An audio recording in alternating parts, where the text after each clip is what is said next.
Hello, everybody. Welcome to She Scores. The World Cup is super exciting right now. We are into the quarterfinals. Before that, Mills, happy birthday. You turned, I don't know, 3 plus 2 maybe, but great. Good luck. And the glasses look great on you. Guys, Yeah. let's get started with the US women's national team. It was a shocker. No one expected them to lose this early. First time in the history of World Cups we have exited the tournament in a round of 16. I don't know, Lauren. There are a lot of things outside the field happening. A lot of men and women have comments about their viewpoints, yada yada yada. But let's stick to the game. What are your thoughts? And is this a systemic problem you're going to face coming up in the future years, or is it like a blip? Mm.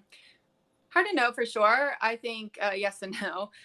It's a systemic issue in the fact that I really do believe a lot of the world is catching up. So that won't change. It's only going to get stronger probably. So in order for us to keep upping our game, that's going to become more and more relevant.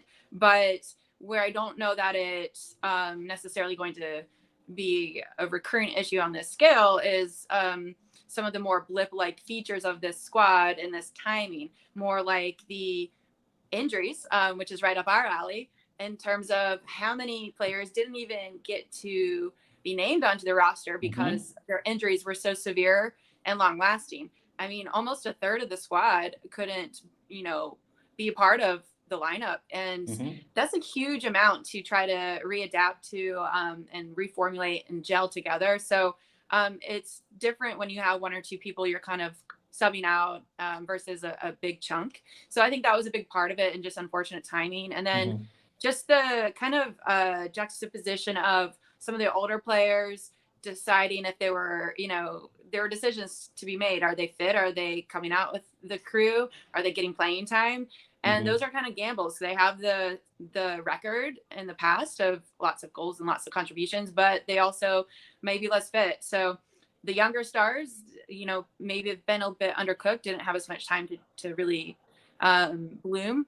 So I think there was just a lot of factors Yep. combined that likely will have more attention moving forward. Clearly, this has been a growing pain, and I'd like to think we'll be better prepared for the next one because of it.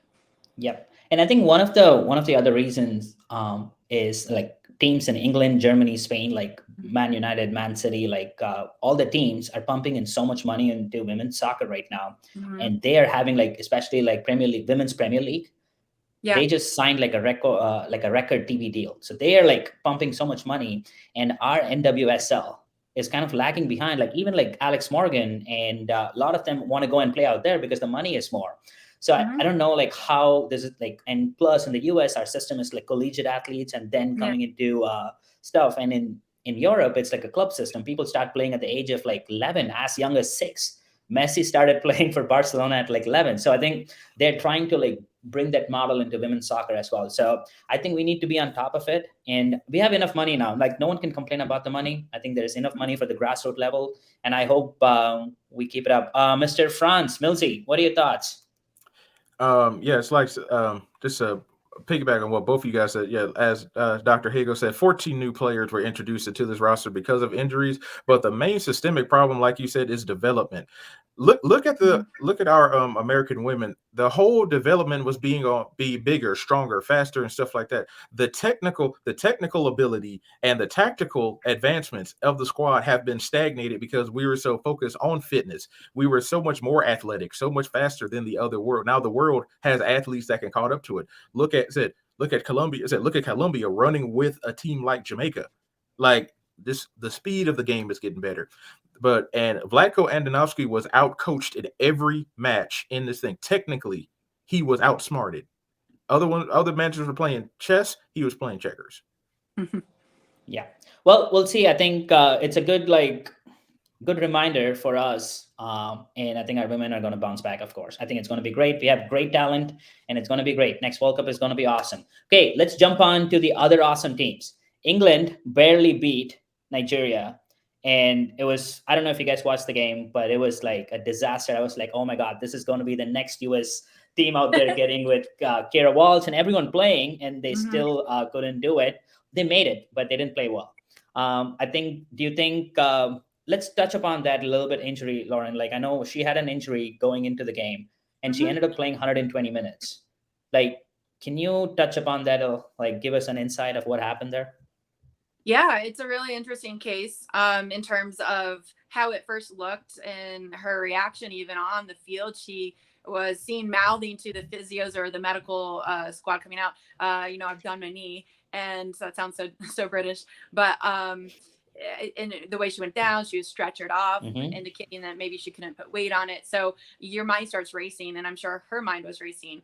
I would imagine, knowing that several of her teammates are out because of ACL and she feels pain in her knee, that she's thinking, oh no, it could be mine. And then the devastation that ensues. So the fear component of any injury is real. The brain is processing that along with other, sensations of pain and dysfunction. So that may have been a part of why it looked worse than it was. Watching the actual film of when she went down, it's like, okay, something could have happened, but there wasn't something that was so malaligned that it was like, whoa. So, it sounds like there was probably a mild sprain.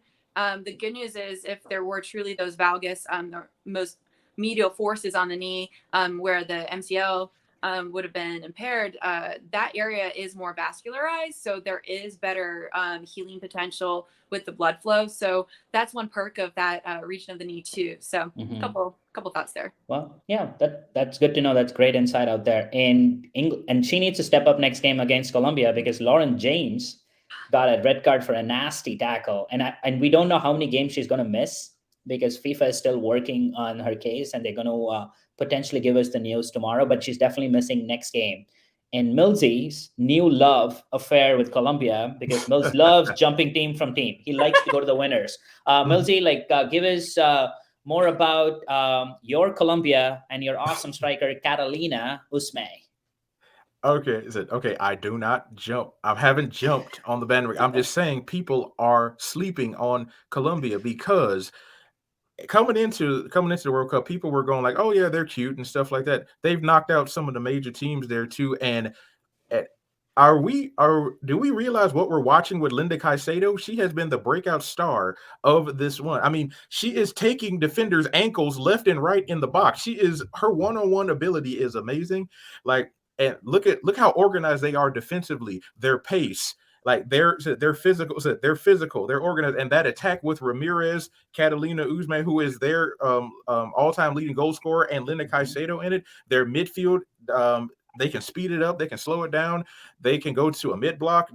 It's like they're right there. Outside of Japan, they are the most dangerous and most scary team, because they're on the same side of the bracket with France. Yeah. And I am very concerned.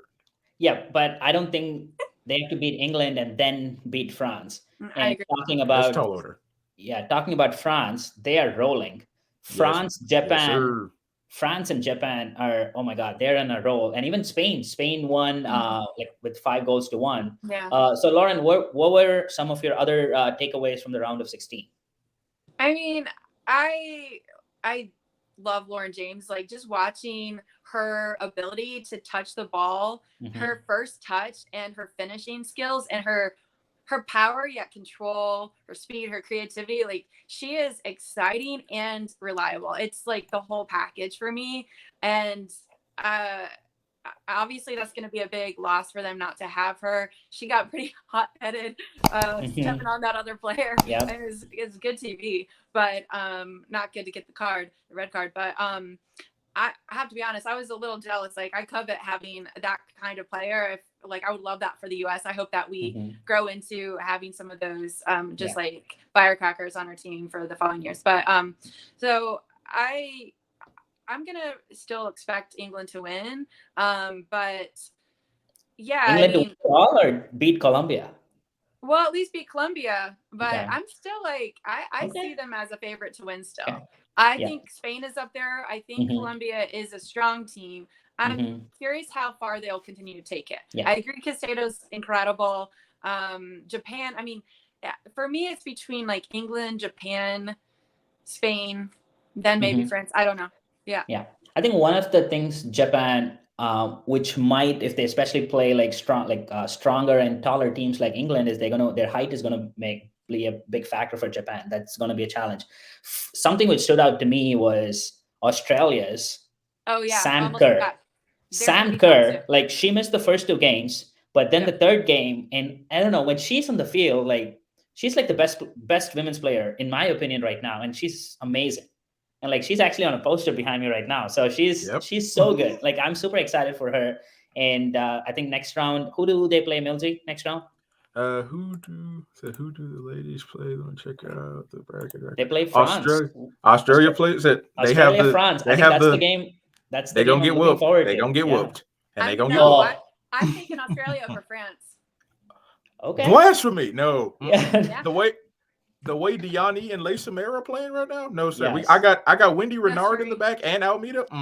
Let's put money on it, Mil. Yes. All right, let's do it. I think France, you know what, guys. France, Like no one is talking about Spain and Netherlands, especially Netherlands. Literally, like even on TV, like none of the analysts are even like mentioning Netherlands, and they have been quietly. They made it to the quarterfinals. Yeah. And I don't know, like I've not watched a single game because it's at 3 a.m. my time. But like I don't know, like have you guys like noticed anything? Like I know Spain is a really good team, especially I watched a lot of Barcelona game, and half the team from Barcelona plays for Spain. But I'm not sure about Netherlands. So do you guys have any insight on Netherlands? I mean, they've had some high points. I really can't predict the winner of that game. Truly, I think it could go either way. Anything could happen. I'd say like I'm leaning 60-40 to Spain, but yeah, Netherlands just. I mean, didn't they like crush Morocco? Yep. Excuse me, was it Morocco or Panama? I'm trying to remember. Panama. Panama. They beat Panama. Yeah. Yeah. No, was it Vietnam? Was Vietnam? One of those smaller teams, yes. Or yeah, Vietnam 7-0, sorry. Yeah. Thank you. I mean, compared to us, they were getting lots more in the back of the net compared to the U.S. Against Vietnam. But and then compared to us head to head, they were still, 1-1? 1-1, so, I don't know. They've kind of split me. That's why I'm leaning Spain. Yeah. And give me Spain. Give me Spain because that Netherlands back line has been injured too much for me, especially their key defender Van de Graaf. She's having a couple of calf niggles that have kept her on and off the pitch. Of course, Van de Donk gets injured every other match. And then like they're relying too much on Brunks and stuff like that. And like the Spanish, like give me tiki taka any day with Spain. I got Redondo. I got Paredes coming off the bench. I think it's Peralta's coming off the bench. Redondo and Jennifer and Jenny in that attack. Yeah, I think it's gonna be fun. I think 4 really good games, and I'm rooting for Australia to beat France just because of Sam Kerr and nobody else. France is overall great team. I think it's going to be something like the France-Argentina men's World Cup final where Kylian Mbappe was the star and they still lost the game against Argentina. I think that's how it's going to be, Sam Kerr versus France. But I don't know. I'm pretty excited. Y'all cannot handle Kadidou Diani. We'll she see. Did everything. We'll see. I think it's going to be fun. Awesome. 4 goals, 2 assists. Yes. Awesome. Thanks a lot, Milty. Thanks a lot, Lauren. I think it's going to be a great game. And I'll see you guys in a couple of days. We'll kind of preview all the quarterfinals and we'll look into the semifinal and final. I think it's been an electric World Cup and a lot of parity. And I think more parity in women's sports is great. More and more people are watching and more people like us are talking about women's soccer, which is awesome. So, and this is only good for women's national team. We started with the U.S. Women's national team and we're going to finish with them. I think they're a great team and we'll be back next World Cup.